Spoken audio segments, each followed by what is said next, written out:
Greg Bovino is the chief of the Border Patrol sector in El Centro, California, and is currently in charge of the deportation operation in Chicago.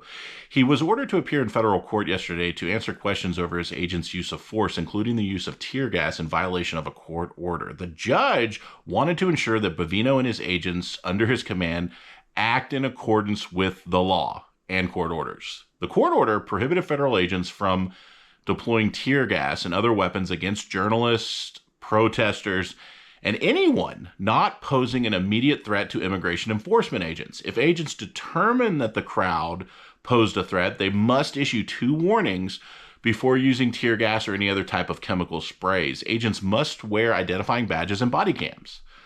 The judge reminded Bovino that he took the same oath that she did to support and defend the Constitution. She reminded Bovino federal agents have to leave journalists alone as long as they're acting lawfully. People have a right to be on public property, absent exigent circumstances, like meaning an immediate threat or need. People standing on sidewalks and filming and shouting do not pose an immediate threat to law enforcement officers. Kids dressed in Halloween costumes walking to a parade do not present an immediate threat to law enforcement officers, and riot control measures cannot be used.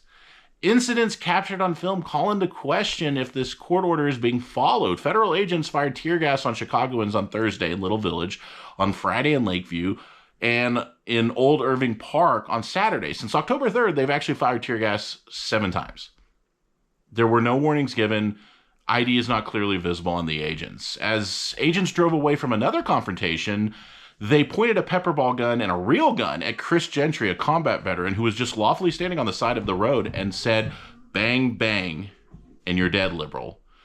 Another confrontation, a man got out of his car in running clothes after training for a marathon and simply asked agents what they are doing. They then proceeded to place him in a chokehold. And to be clear, a chokehold can only be used if deadly force is authorized per a 2023 Border Patrol use of force policy. The judge has ordered the Border Patrol to submit under seal all of the use of force incidents in Chicago by the end of Friday, all body cam footage too. And reports about future uses of force and body-worn camera footage must be submitted to the court within 24 hours. Ellis orders Bovino to report to her every single day at 6 p.m. to recap the events of the day. The onus now rests on Chief Bovino to align his actions and his agency's action with the rule of law, lest the very constitutional protections he swore to uphold be called into question.